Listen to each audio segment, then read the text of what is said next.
Irmãos, irmãs, meditemos a palavra de Deus que nós acabamos de ouvir. Ouvimos mais uma parábola de Jesus, mais uma história que Jesus contou para nos dar um ensinamento. Jesus, quando contava as parábolas, era para ensinar sobre o reino dos céus, sobre o reino de Deus. É a maneira como ele passava a mensagem, e de fato passava, com compreensão, com clareza e com sabedoria. E as parábolas falam sobre o reino de Deus a partir de situações da vida, situações do dia a dia, da vida em casa, da vida religiosa, do trabalho. Hoje, no caso do trabalho, de quem está empregado e de quem está desempregado. E de fato, aquilo que Jesus fala não é distante da realidade. O que ele falava naquele tempo não é distante também da realidade de hoje. Quem é que não sabe que sempre há desempregados e há tempos em que o desemprego ainda é maior? Por isso hoje, esta parábola, Jesus fala exatamente sobre aquele senhor da vinha, um vinhateiro. E na Bíblia, toda vez que se fala daquele que é o dono da vinha, está falando de Deus. Deus é o Senhor de toda a vinha que é a humanidade. E por isso, o modo como Deus age e como deveria ser também o modo de nós agirmos. Esta é a questão. Não é só contar uma história que Jesus pretende, mas ele pretende fazer o paralelo entre a vontade de Deus, o reino de Deus, e o modo como nós organizamos a nossa vida e a vida da nossa sociedade, que tantas vezes é bem distante. Por isso, o que Jesus ensina, a história que ele conta, ilustra aquilo que o profeta Isaías disse na primeira leitura. O profeta dizendo que Deus dizia, que Deus disse, e o que foi que Deus disse? Os meus pensamentos não são os vossos pensamentos, os meus caminhos não são os vossos caminhos. Qual é então a grande meta, o grande desafio, o grande esforço da nossa vida?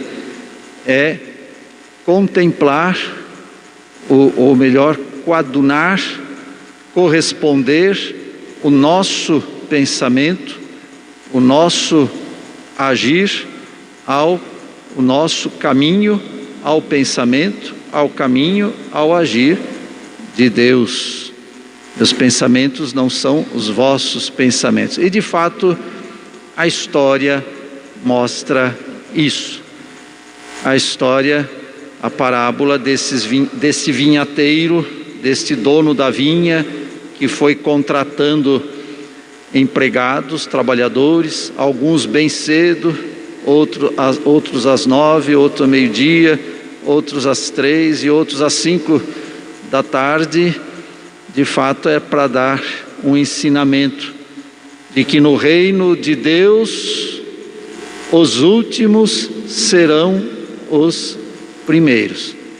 E isso, de fato, é um pensamento de Deus diferente do nosso pensamento, porque nós somos acostumados a pensar que os primeiros é que são primeiros. E quem são os primeiros?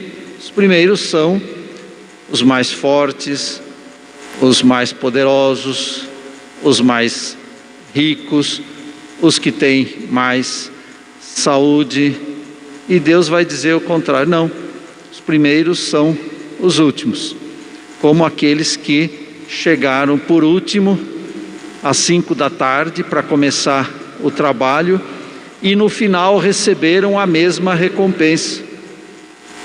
Receberam a mesma recompensa porque o pensamento de Deus é diferente, porque a justiça de Deus é diferente e porque a justiça de Deus é baseada no amor. A nossa justiça é baseada no mérito, dar a cada um o que cada um merece. A justiça de Deus é dar a cada um o que cada um precisa. A justiça humana, pela justiça humana, eu dou ao outro aquilo que pertence ao outro. Pela justiça de Deus, eu dou ao outro aquilo que me pertence. Então a justiça de Deus, a justiça do reino de Deus é maior, é diferente. Nós costumamos não gostar disso, do modo de Deus pensar. Claro, quando é para os outros, os últimos serão os primeiros. Se a gente é primeiro, a gente não gosta. Mas quem é de nós que nunca se sentiu último, que nunca se sentiu desprezado, que nunca se sentiu incompreendido, que nunca se sentiu desempregado? Bom, quando acontece conosco, aí a gente gosta de que os últimos sejam os primeiros. Quando a gente está desempregado, bem que a gente gosta, acha bom que exista uma lei do seguro-desemprego. Quando a gente está empregado, a gente fala: e esse negócio desta lei só serve para acomodar os que não querem trabalhar. Por que é que ninguém, disse o patrão, o senhor da vinha, por que às 5 horas vocês estão aí na praça, desocupados? Quase que podia perguntar: está com preguiça? O que eles responderam? Porque ninguém contratou, porque não teve serviço para nós. Que bom que agora tem às 5 da tarde, e mesmo que a gente receba bem menos, mas receberam igual. Esse é o modo generoso, o modo bondoso de Deus agir. E é isso que a gente tem que aprender também. A gente muitas vezes também não gosta que quando se fala dos direitos humanos, a gente não gosta quando é para os outros. Não merece. Mas quando a gente é prejudicado e alguém defende, que bom que existem direitos humanos. Quando é para os outros, a gente acha uma desculpa. Quando é para a gente, aí a gente vê que é importante. Aí sim, a gente vai do lado do pensamento de Deus. Senão a gente vai do lado do pensamento do mundo.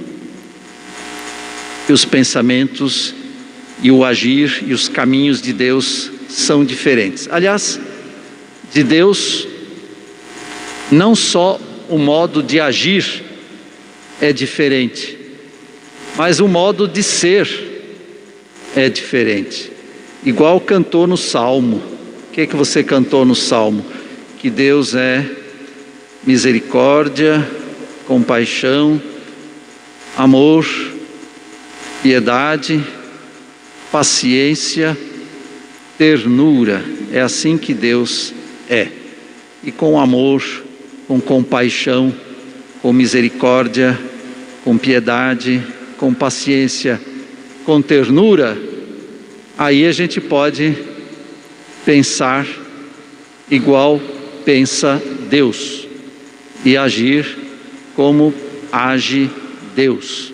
Sem estes atributos de Deus, a gente não vai agir como age Deus. A segunda leitura, São Paulo mostra que ele está assim bem sintonizado. Ele diz: para mim viver é Cristo, até morrer é lucro.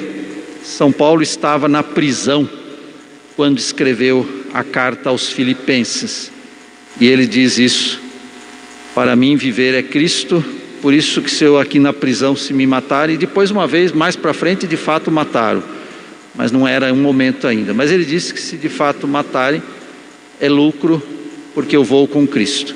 E se for para viver, também está bom, porque eu vou falar de Cristo, eu vou anunciar Cristo.